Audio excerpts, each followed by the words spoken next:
Hello everyone, it is our Reversal and welcome back to some more Knights and Dragons. In today's episode we are going to talk about the War of Destitution, and truthfully I was been meaning to talk over this about yesterday or the day before that when it actually was announced, but I didn't really get around to it. I've been feeling a little bit under the weather. That means that I'm not been feeling really well, and today was a terrible day because I actually went swimming in the morning or the afternoon and actually got water in my ear, so everything is blocked, so I cannot hear anything for shit. So been a terrible day. I've been like hanging out with people and they've been very annoyed with me asking them all the time what the heck they're saying because I cannot hear anything at all. So I figured, you know, I'm just gonna calm down, make a Knights and Dragons episode for you guys. So today we are going to talk about the War of Destitution. In general, you guys might ask like, hey Reverse, have you done your homework about this actual name, the Destitution? Some of you guys might not understand what Destitution really means. Essentially, from what I have been reading in dictionaries, it relates back to poorness, which relates back to famine in the case, you know, it has everything to do with lack of food. And famine being the horseman of being hungry or distributing food. I don't even know for sure what it was anymore. At least it had two skills, one on his weapon, the other one on his shield. Looked pretty cool, but it really relates back to famine. Destitution relates back to famine, and the word destitution on itself is a very nice word. I couldn't pick anything better for this war, so I really find it nice. Another nice thing is that the new epic that has been released is absolutely insane. It is called the Apocalypse Plate Mill, and if you remember, the last epic war was the Apocalypse War, I think. Not entirely sure about that, but if I made that mistake, I'm sorry. So today, War of Destitution, we're going to be talking about that. I'm going to be comparing the Apocalypse Plate Mill. First we're going to do the regular version, comparing them to the Revelation ropes. I think I saw something very nice there. After that we're going to compare the plus version to see where it is standing within the top. And then after that I'm going to compare the Apocalypse Plate Mill alongside with the Stone Mantle. And I'm going to be talking a little bit about the war and my expectation of what is going to happen during this top 10 war, because that's going to be very, very interesting. So we're going to take a look at the rewards. Of course, the black metal is going to get the Apocalypse Plate Mill plus.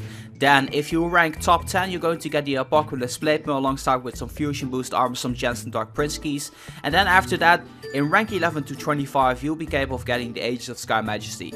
Wasn't expecting this. I was expecting to see a better epic in there, but you know, I think they're going around all of the fusible epics. I think the last one in the row is actually going to be the Sandstorm Plate Mill. I'm not entirely sure which one they are going to have in there. I think they're going to still have Arbor Steel, and I believe I'm missing one, but I'm not entirely sure which one it is. I really hope it's not North Norse, because that would be really weird and upsetting. After that, rank 26 to 50 and 51 to 100, you're going to get Combustion Armor Plus. Fairly outdated legendary. It's not really all that amazing. It used to be really, really, really good. And then if you actually rank within the top 500, you're going to get one legendary, which is the regular version of the Combustion Armor. Then Armor of the Infernal Lord, and then you're not really going to get anything. So today we are actually going to be talking about the war later on. You know, I'm going to talk about what I think about this war near the end of the video. So what we're going to be taking a look at is the regular version of the Apocalypse Plate Mill. You're going to get this when you're rank 10 to rank 2nd. I'm going to make a small comparison here because I found out something very nice. Now, if we take a look at the Apocalypse Plate Mill stats, it has 1862 attack and 1832 defense. That is pretty high. It is the strongest regular armor in the game. But a funny note is that the Revelation ropes, the last Guild War epic, is also the strongest one. They have the exact same stats when you combine them. Now the difference in here is that the Apocalypse Plate Mill has more attack than the Revelation ropes. The Revelation ropes has 1802 attack and 1892 defense. So it has 60 more defense, while the Apocalypse Plate Mill has 60 more attack. So essentially they both have one weakness as well, so that means they are equally as strong. I really find that nice because, you know, you can always pick which one you want to use. So in the end, it really comes down to which one is your preference. Do you like an attacking armor more, or do you like a defensive armor more?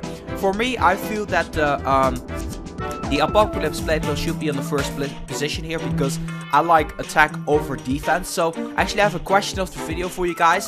Do you like defense more or attack? Like, for example, if you're looking at an armor, are you always going by attack or are you going by defense? Let me know in the comment section below. I'm very curious to hear your opinion about this. In this case, I would still probably go for the Revelation robes because I just like the way that one looks better. But if I had to choose if they were the exact same armor, I would go with the Apocalypse plate build in this case. But other than that, let's take a look at the plus version. So the plus version of the Apocalypse plate build plus is actually very nice. It has 2147 attack and then it has 2015 defense. That makes a total of 4162. That's absolutely insane. There are two different types of armors that are getting very close to that, if not better. We're talking about, of course, again, the Revelation Robes Plus comes in the second place as well. It has 1982 attack and it has 2180 defense, making it a high defense stat. And then you have the Triskelion Wargear Plus that also came out recently. It's actually the best armor in the game right now because it has 2 more combined stats better than the Apocalypse plate build and the Revelation robes, which is quite unique if you ask me. But it has a higher attack stat, 2260 and 1904 defense. So what you gotta really take a look at is in here, like the Apocalypse plate mill is the balanced one out of the two. It comes in second position with both the attack and the defense. The Revelation robes comes in first place with the defense, but is in last place with the offense, with the attack stat. And the Triskelion Wargear comes with the best attack, of course being the best armor with the highest stats, but having the lowest defense. So I think these three should be considered to be the best armors in the game right now. There isn't a clear difference. It's not like there's a jump of 30 stats, which makes me say like, hey, this is better. But if I had a choice, of course, again, I would go for the Triskelion Wargear because I like a really high offensive armor over a really high defensive armor. But I still think this is a pretty nice thing that the armors are getting so close together. Some people actually think that there's going to be a 6-star. Again, I'll call BS on that. That's not going to happen in any like way, shape or form if you ask me, but that's just what I make out of it. So the last comparison I'm going to make is the Blaze-Stone Mantle alongside the Apocalypse plate build, because that's something to really look forward to as well. So is the Apocalypse plate build regular version really going to replace the Blaze-Stone Mantle Plus? Let's find out. So the Blaze-Stone Mantle Plus right now is the 19th plus armor in like when you compare it in terms of strength. So that's really crazy. I never expected the Blaze-Stone Mantle to be at the 19th position. There are already like 19 armors out there which are better than the Blaze-Stone Mantle, and that's absolutely ridiculous. But the Apocalypse plate mill is the highest stat armor from the regular armor, and we're going to take a look to see which one is better. So the Apocalypse plate mill, as we know, the regular version has 1862 attack, 1833 defense. Now the Blaze-Stone Mantle Plus has a very high attack stat. It has 2050 attack and then it has 1642 defense, making it a very offensive armor. There's a clear difference there between attack and defense. But if you combine the stats together, the Apocalypse plate mill regular version has 2 more combined stats more than the Blaze-Stone Mantle Plus. So this armor is really designed to sort of, you know, replace the Blaze-Stone Mantle Plus. And for that reason, I feel this is going to be a very interesting war. I'll get back to that in just a little bit. Now let's take the Apocalypse plate mill Plus. The Apocalypse plate mill Plus really pulverizes the Blaze-Stone Mantle in every single aspect. Higher attack, higher defense, so that really automatically replaces. We kind of already knew that. So in general, I still would like to have the Blaze-Stone Mantle Plus because it's still a high offensive stat. I wouldn't go for it for the defense. So, but then again, who am I to talk? I don't even have any of these amazing epics. But you know, I think it's really great to make some comparisons out of there. So the verdict is that the Blaze-Stone Mantle is worse when you look at the total combined stat, but still has a higher attack stat than the regular version of the Apocalypse plate mill. And I think for that reason, coming back to the war, this war, you know, the Blaze-Stone Mantle was a very wanted armor. The elements were pretty nice too, because it had only one real weakness. In this case, it was just air. And in this case, the Apocalypse plate mill also have just one weakness, and that's air as well. So I think, because the Blaze-Stone Mantle is very wanted as the armor, there's going to be an amazing war right now. Also for the fact that there has been several 40% gem sales. I think like a lot of the top guilds have the ability to actually stock up on some gems. And I think we're going to see something we've never seen before in Knights and Dragons. I think this war is going to be even more crazy than the Arclight Shroud War for both iOS and both Android. So I'm not sure about this. This is just my, I don't know, my opinion, I suppose. It's just what I'm thinking about it.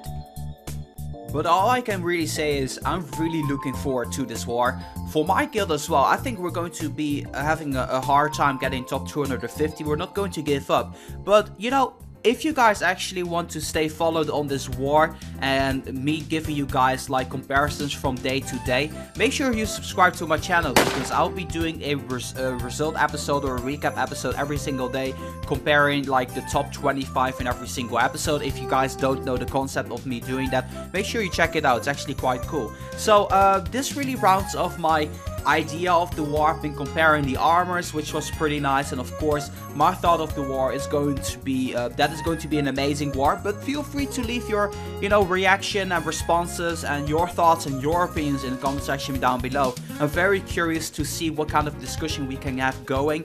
From what I know, some of the top guilds are going to, you know, have a hard time, and I'm not entirely sure, but I think like 12 or 13 guilds are actually going to try to go for the top 10.